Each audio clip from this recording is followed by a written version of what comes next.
We have our conversations at 8, and our friend is back in the studios, Aaron.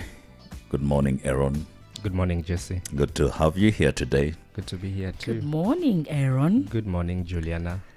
Now, Aaron is an advocate that children should be trained, mentored, and shown the way of independence quite early in life, yeah? And so that's what we want to talk about today. For those of you who do not know Aaron, just remind us the company that you're working with and what you do in that company. Thank you, Jesse. I work with X Improvements, and we do corporate professional development.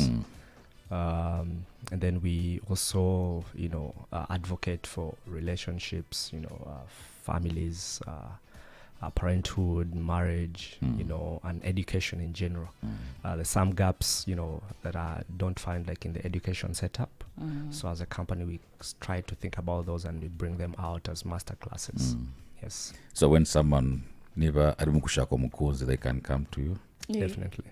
Really? Umukunzi.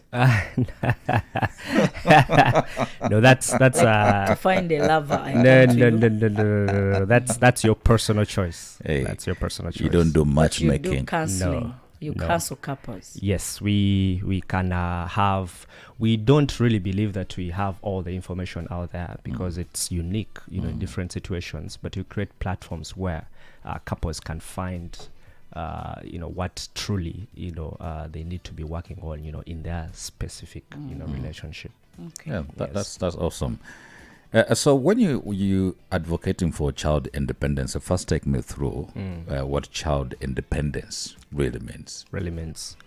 Thank you, Jesse. So I thought let's look at the grand, finale of a child. You have a child, and then you're looking at what is it that is the end goal of your child, and I think is eventually for this child to be able to do life, eventually independence. Let's say as being able to get a job or create one.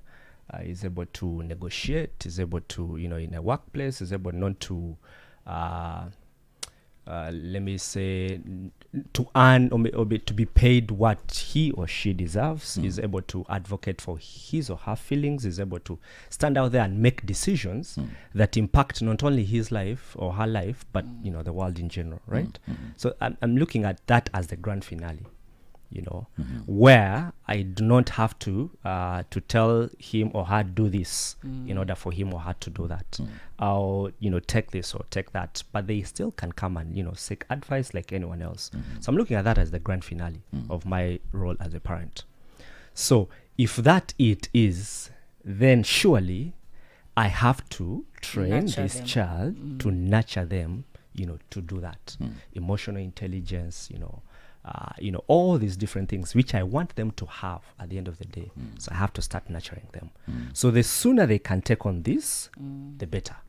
And that's where, I call it a number one responsibility of parenting being equipping them to be independent. You see, the problem that arises is most of us eventually will become parents, Yes. or some of us are parents by circumstances. Yes.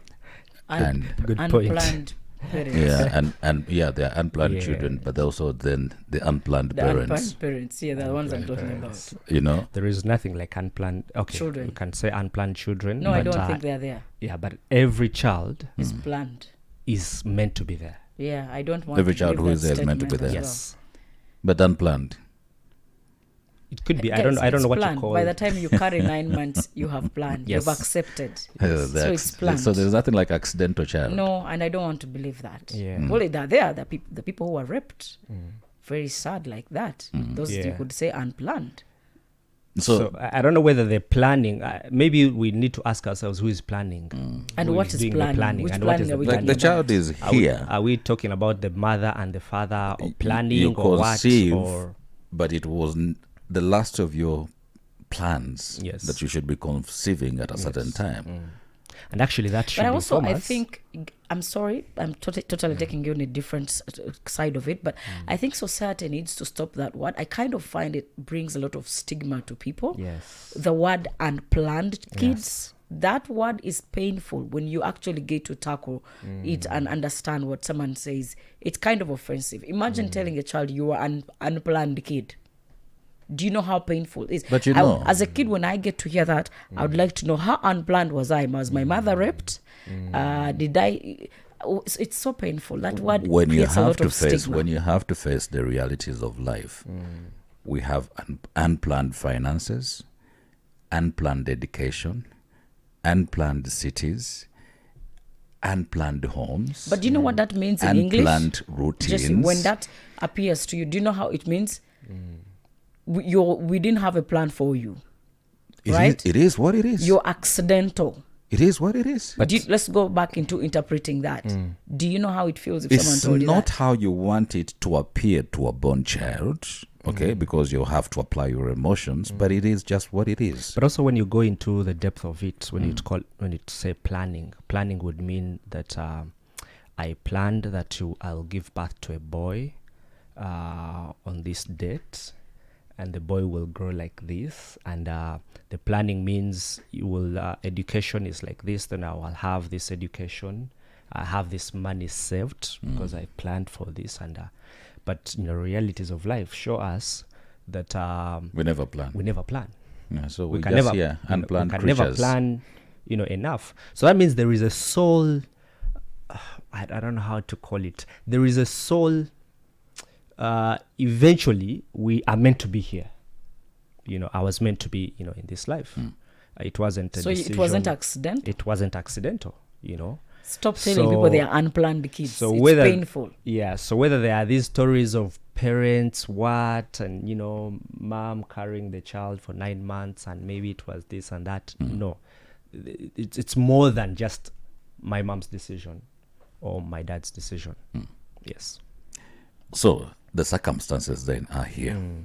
All right. For me, who agrees that my parents never took time to really plan my coming, Yes.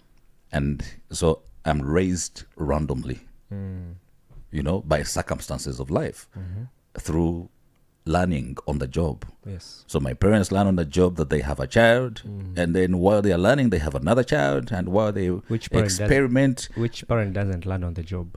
if they're just learning on the job that, Every someone parent. is coming, we have another baby. Oh God, we have another baby. And so before you know, you are about 12 Yes. kids in the home.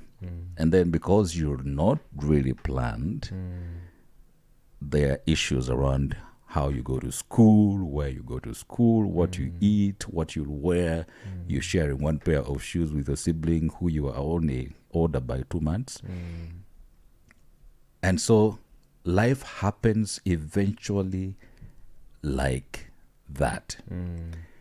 This is why I want to come to the question of, if you have not been raised by parents who have a plan, okay, on how to groom you into independence, then you've also grown, because life is life. You also become a father or a mother. How do you help your children then to become better versions of who they are supposed to be after the background showing that there was no plan at all? They were just figuring out things. So if I understood you well, you're asking that how do I, help to raise this child to be independent when me myself I didn't have like an example of this. Yeah, they were just practicing on me. So just practicing on me.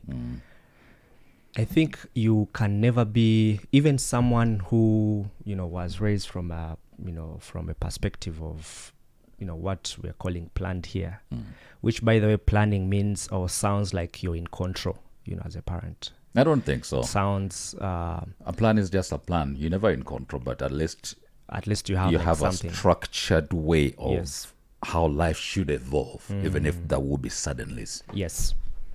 So I think at some point we will get to a point and we take up responsibilities. I might have not been able to have, let's say, like perfect or a parent who planned for me, and then I saw how that structure is, but I'm able to see, maybe watch a movie and see, an example of like a good, parenting, style, be able to read, be able to see what, a friend of mine is doing like in his or her home, and then be able to learn from that. So I can't say that solely how I'm going to parent is more of like what I've seen, with my parents do, but it can also be around like in your circles. Joanna, would you pick inspiration from something you've watched in a movie and say, I would like to use this in how I raise my son? Yeah. If it's sensible and it's relatable to me, I would definitely pick something. You learn. We never stop learning. It doesn't matter whether we are how old or how many kids we have. We never stop learning as human beings. That's what I believe. So if you watch a movie and you pick something that is interesting, that is relatable to your culture, how you were raised, because a lot of movies, a lot of things that a lot of parenting from the Western world is a little bit different from how we raise our children here on the African soil. Yes. So if it can relate to how to our culture, then I can pick something from there. I can pick it up. Yeah. I think I will open the lines today, just in case somebody has another view on how to raise independent children.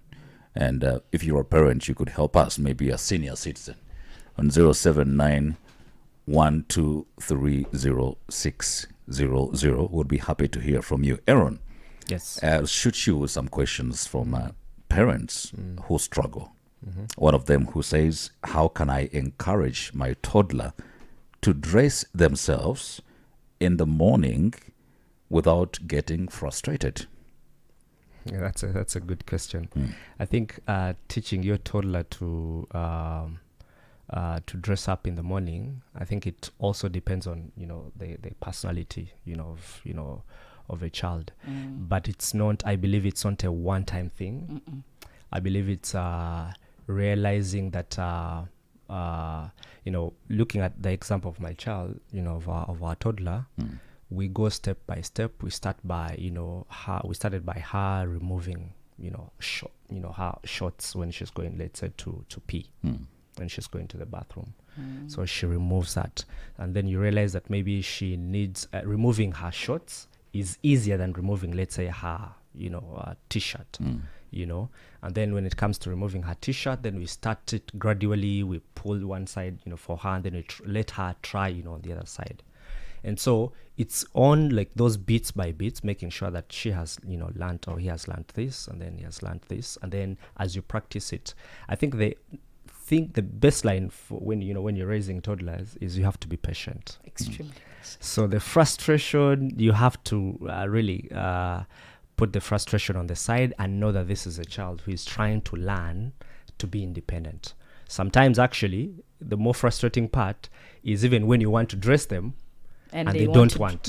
My son doesn't want to be dressed. Yes. He wants to dress himself. It's just 2 years and a half. Yes. He likes to dress himself up, but he messes up, of course, you realize. Yes. But you let him be. Exactly. Sometimes I just let him do what he thinks he's doing, but even if he's doing it wrongly. Yeah. There's a challenge. I have a challenge. This is a personal challenge. How do you deal with a child, a toddler, who does not want to use potty? Does not want to go to potty, but wants to use the bigger toilet for adults. It's fun. It's like a toy No, car. he's going to find himself falling inside of the toilet, and it's scary. It always freaks me out. Yes, but I think it's a good thing, because you can see that, and I think this even answers to our question of our number one responsibility of equipping them, because this is what they also want. You can see it, that they want to be independent. So there's some materials or tools which you can use, like the toilet seats for babies, which you can get and then put it climbing one. Yeah, yes, the climbing one. So then you can get that for yourself and put it there, and then he comes and then sits on it. I think that can be helpful. The other way, if you go to a certain place, and maybe there is no that, you still take him to the a big toilet, but you hold him as he's peeing, or as but which level of independence? At what level do you stop and say, this is it? Like at what level do you say this is enough? I've equipped them enough. Shouldn't you have limits on how you equip them with that independence? I think you do it with the results. I think that comes with the results. You give you, because ultimately it's about, have I given this child enough time, to learn, skill X, and so as they learn, then you observe and then you correct, or maybe you advise, maybe, again, different stages, different skills which they're learning. And then once you see that, results are coming out, then you let them, So I think it depends on the results.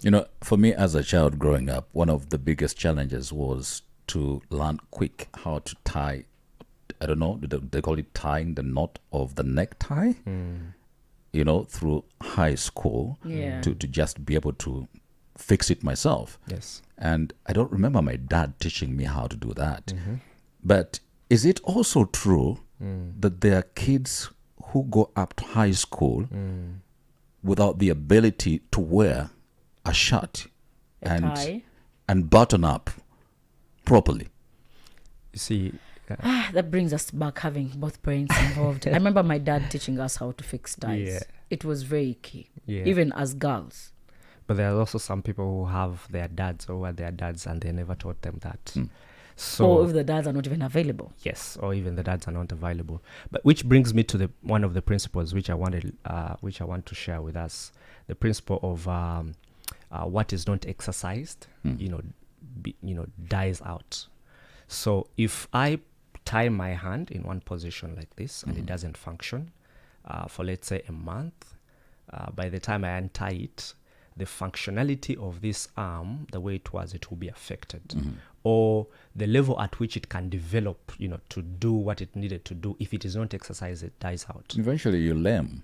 Thank you very much. So as much as we're looking at it as simple as, let's say, tying, a knot of a tie, being able to put on a tie, yourself, it has to be taught.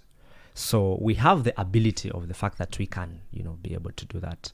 If one is not taught that, if I go into maybe your example which you used, we'll look at it and realize that maybe the environment in which you were, forced you maybe to, tie that, tie. So it didn't have to be the parents, but the environment in which you were challenged you to do that. And then you kept on finding ways of how you can do that. And you eventually did. Interesting. At what age should a parent start giving their child small responsibilities, like cleaning up their toys or helping with simple housework? I think there is no specific, timeline, but you try out. One of the ways of equipping our children to be independent is trial and error. So you talk to them first of all. You have a certain communication way that you have to make sure that they understand what is wrong and what is right. So if they have played with their toys, they have to know that they have to take back those toys, to their place, to where they have to keep them. So once you emphasize that, and once they do it the first time, and maybe you address that, and maybe the first time they might not, be able to do it, but once they see the consistency in you, then eventually they will take it. It can be at as early as 2, it can be as early as 2.5, it can be, at 3. It depends on when are you intentional about it, and then give it time to grow from when you are intentionally addressing that point. And then there was this question of the best way, what could it be, the best way to handle a child's desire to make their own choices when it leads to decisions that you as a parent might not really necessarily agree with? So, good question. Different stages of life have a certain way of approach to the parenthood.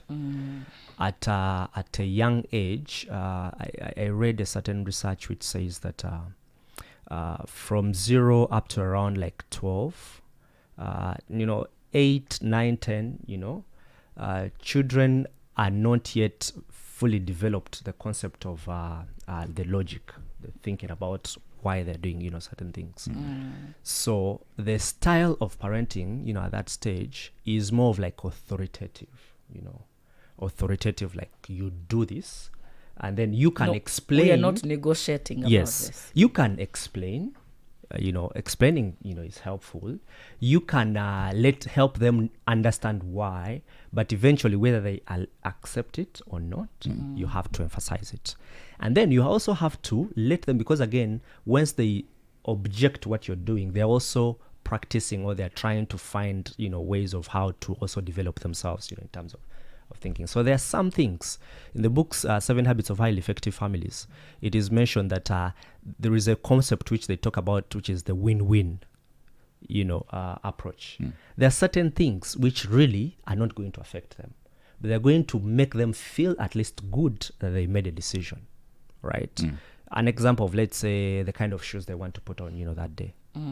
So that you can have something in your mind, you're putting on this dress, I would want you to put on this kind of, shoe. But if that they object, and maybe you let them, that has nothing, wrong with that. But let's say if it's a concept of, let's say, disrespect, and that is non-negotiable.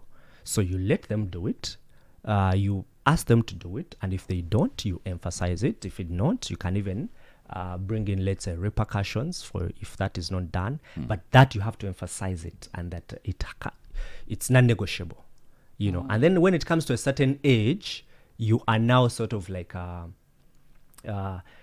reminding them. Yes, you let them take control most of the times, but that is if you've done the right part, you've played the right part in your childhood. So this psychologist actually say that unfortunately, when our kids are young, that's when we let them do whatever they want, because they're like, baby, cutie, so they do everything which they want.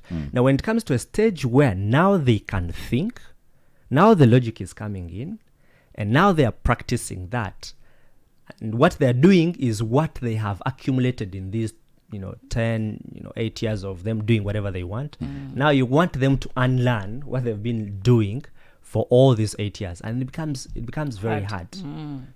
That's why you need to start early. So you start early, be authoritative at a certain stage, and then once they have, because we human beings, we are made up of, we do habits, part of our routines. We love routines. Our brains love routines. So once I've done something over and over, it becomes like a routine. When I was starting to drive, you couldn't even lose any focus. Now it's a habit within you, you can do it as simple as, your one hand is there, and, you're having a conversation, and you're able to control, everything. So at a certain stage, we're going to start now letting them at least practice on what they have learned, accumulated along the years. Very interesting. As a parent, do you believe in whipping the child, like beat the child when they're not listening to you? I don't want to call it beating the child, but Discipline. I want to call it, let's say, disciplining. But I believe. Why do you change the language, Aaron? Because I remember when my mom wanted to whip me, she would quote the Bible for me. She normally went to the book of Proverbs and first read for me, spare the rod, Spoil the child. I said, come here. Yes. Let me show you. So she was acting spiritually and biblically to correct me. Yeah. I don't know what Aaron has to say, but some people out there are going to think the world that has changed these days, everything is logical, everything is child abuse. That's what they're going to say. Kujana kuri rib. It's hard. But I think we should not run away from the fact that we need to discipline our children. Not disciplining of beating the child to death, no. But you can discipline your child. As a parent, you know what to do. They're not saying beat your child to the extreme of taking to the hospital, no. But when a child goes wrong, does something wrong, we were laid down and were given chiboko as kids, but not hard chiboko. But chiboko to tell you that this is wrong, you shouldn't. I am one of those people who believe in talking to children. Yes. That when you keep talking to them when they do something wrong, it makes sense. They pick something from there. I agree. But however, when it's the extreme, it's overly done, and someone is not understanding. Bit. I think some slipper is not bad. Some moja somewhere. Just wants to hear a bit. Don't run away from that. Not from the slapping word. their parents Yeah. who are do things out of emotions. They're going to Yes. slap very fast, and that is wrong. Yes. That is wrong. I Yes. do not agree. I did not grow up saying that. But we were saying, you have been told this a million times. You do not listen. Yes. Now lie down and get some chiboko. We have to finish We're not this. advocating for chiboko. by the way. But You see, yes. to emphasize what Juliana is saying, is please, as parents, we need to make sure that we are doing what we are doing as a way of responding to what has happened, not a way of reacting with our emotions. You put in emotions. When a parent beats their child, when they are dealing with their anger and emotions, it's very bad place to be in. But if it's more of like I advocate also for more of, you understand what you did, this was wrong, you weren't supposed to do this, so you did this, we said this is a repercussion, so calm, lie down, get one if that's your repercussion, and then you Get your you two emphasize the strokes point. and, hey. Yeah. If the time was available to us, I would tell you a story of a young girl, a grown teenager who has told the mother that she has a crush on a boy simply because she's been trained to be independent. But we'll touch on that another day. Now the mother is wild on what to do next and what to tell this girl. She said, I have a crush. And the mother like, okay. How old is this girl? 19 years. She has a crush on somebody, and the mother is wondering how to deal with that information. But 19 years is it's good age to and have a crush. 19, you're even 18, your hormones are raging, they're everywhere. It's understandable. That's the age that is understandable to have all those feelings. But you talk to your children. If my 19 It's okay to have a crush. Yeah, it is okay. Or But bring the crush home. We prepare them a meal. no, you may not be able to bring that crush home. I don't know how as a mother how I'm going to handle that. Seeing my daughter's crush, my 19-year-old guys, your 19-year-old is still young. It's very painful by that. That is For the subjective. 19-year-olds have a crush, it's That is- painful. It is okay, but you as a parent to actually even know it's hard to take in, to sieve it in and say, oh my God, my daughter is now actually out where they're in the world having crushes, God knows. But you should be very lucky that your 19-year-old daughter is actually even telling you as a mother that I have a crush. It's very good. Especially, but at least they're talking to you. Especially when you ask who is the crush and they say it's Your age mate as a mother. Bulldog. Oof. But you see, Kigali in the morning brings you the 8 at 8. 8 big questions for a bigger conversation. Sponsored by MTN. MTN. Everywhere you go. From around the world in 3 minutes. The news updates